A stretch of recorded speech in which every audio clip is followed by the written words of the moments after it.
نحمده ونصلي على رسوله الكريم اما بعد فاعوذ باللہ من الشیطان الرجیم بسم اللہ الرحمن الرحیم۔ السلام علیکم۔ ہمارا موضوع ہے اللہ کی محبت، اللہ کی خوشنودی اور اللہ کی رضا کس طرح حاصل کی جا سکتی ہے۔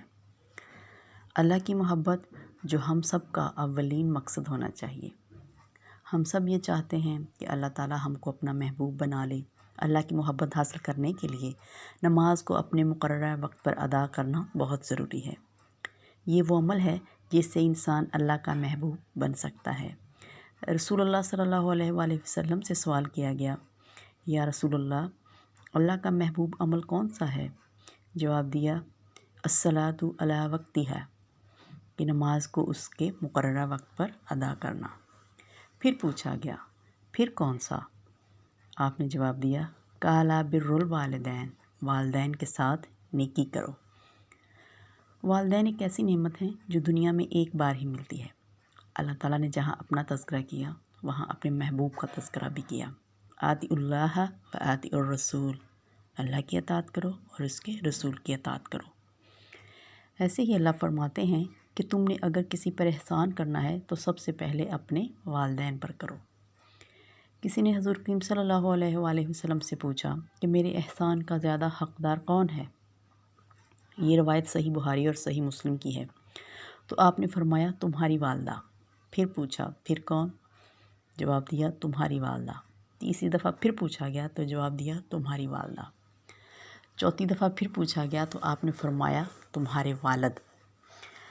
والدین سب سے زیادہ حسن سلوک اور خیر خواہی کے حقدار ہیں۔ قرآن مجید بھی اس بات کی طرف اشارہ کرتا ہے کہ دونوں والدین میں سے ایک یا دونوں بڑھاپے کو پہنچ جائیں تو انہیں اف تک نہ کہو۔ فلا تقل لہما اف، یعنی دونوں یا ان دونوں میں سے ایک اگر بڑھاپے کو پہنچ جائیں تو ان کو اف۔ اف جو ہے وہ عربی زبان کا لفظ ہے۔ عربی نہایت ہی خوبصورت زبان ہے۔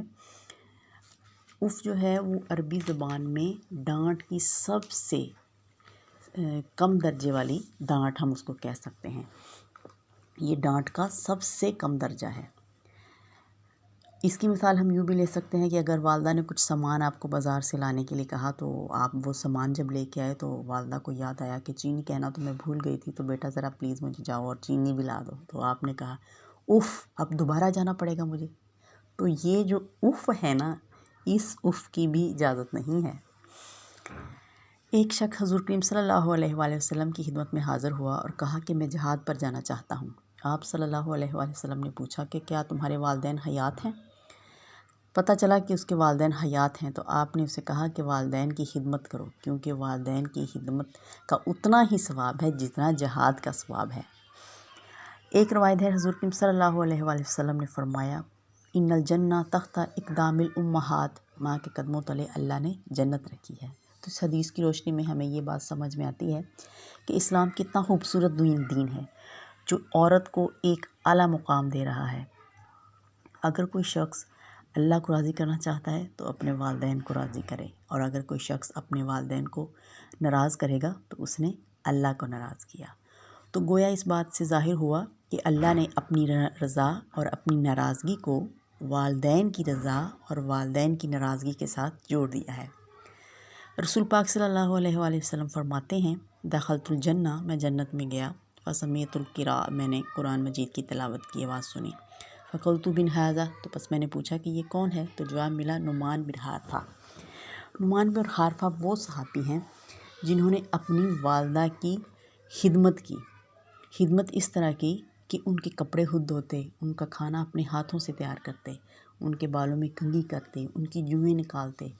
اگر والدہ کوئی کام کہتی یا بات کہتی تو اس کی سمجھ نہ آتی تو اپنی بیوی کو باہر بلاتے اور اس سے پوچھتے کہ میری والدہ نے کیا کہا ہے۔ والدہ کو دوبارہ زحمت نہ دیتے، دوبارہ نہ پوچھتے کہ میری والدہ نے کیا کہا ہے، بیوی سے اشارے کے ساتھ باہر بلا کے اس سے پوچھتے۔ تو فرشتوں نے حضور پاک صلی اللہ علیہ وسلم کو فرمایا کہ یہ نعمان بن حارثہ کی آواز ہے، وہ اس لیے کہ وہ ماں کا فرمانبردار ہے۔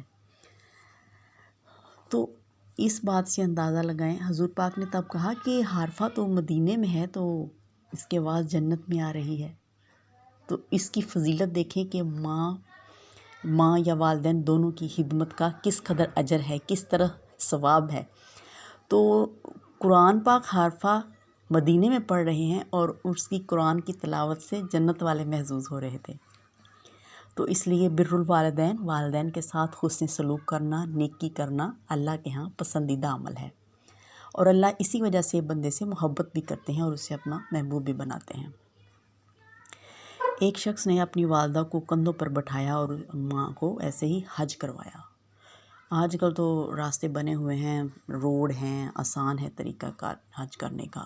مشکل تھوڑا بہت تو وہ مشکلات تو ہیں، میں سمجھتی ہوں، لیکن وہ اس وقت تو چٹانیں، پہاڑ، کیسے کیسے راستے تھے جہاں سے گزر کے جانا پڑتا تھا، اور گرمی کا موسم، بہت گرمی، اتنی شدید گرمی کہ دھوپ کی وجہ سے انسان کا جسم پگھل رہا تھا، اس قدر شدید گرمی۔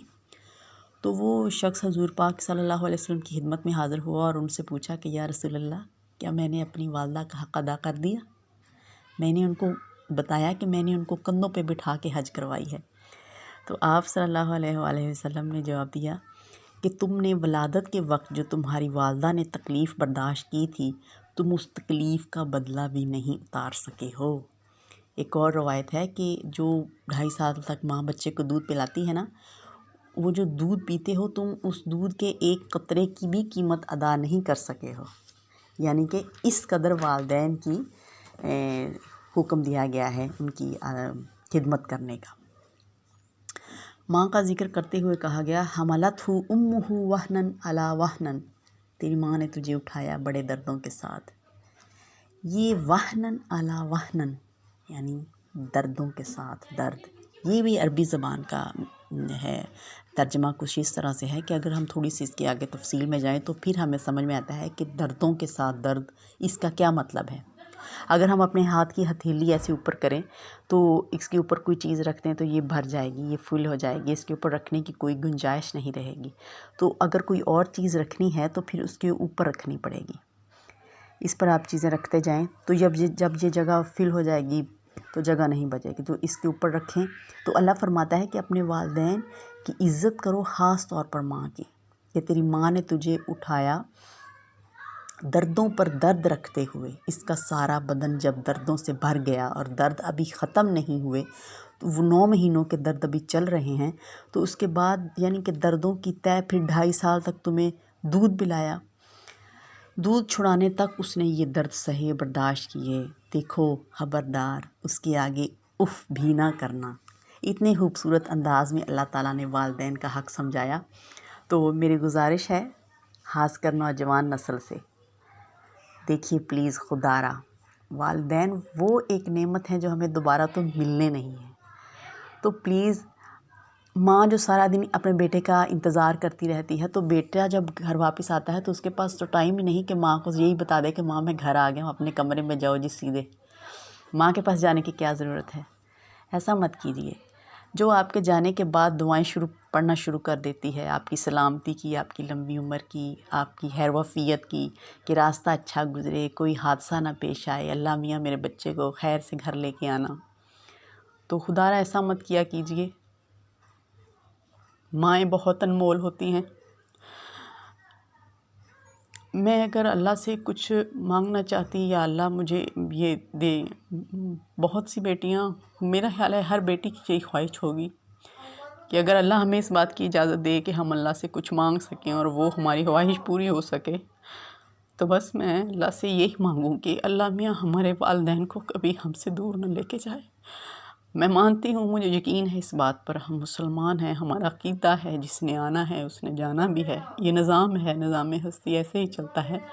لیکن بس میرا دل ہے کہ اگر ہو سکتا، میری کوئی دعا قبول ہوتی تو میں اللہ سے یہی مانگتی کہ اللہ میاں کبھی ہمارے والدین کو، ماں باپ کو کبھی کچھ نہ ہوتا، ایسے ہی ہمارے ساتھ ہمیشہ رہتے۔ ہمیشہ تو ہم بھی نہیں رہیں گے، لیکن بس دل کی خواہش ہے کہ اللہ میاں والدین کو کبھی کچھ نہ کرے۔ جن کے حیات ہیں اللہ میاں ان کو صحت تندرستی والی زندگی دے، اور خدا را ان کی قدر کیجئے، ان سے محبت کیجئے، عقیدت کیجئے، کیونکہ یہ ایسی ہستیاں ہیں جو ہمیں سنوارتے سنوارتے اپنا سب کچھ گنوا دیتی ہیں۔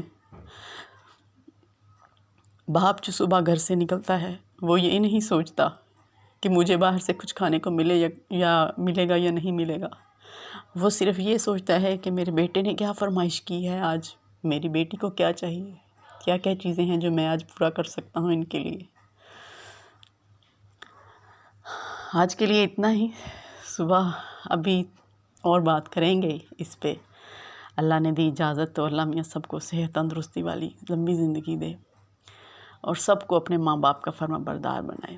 آمین ثم آمین. جزاک اللہ.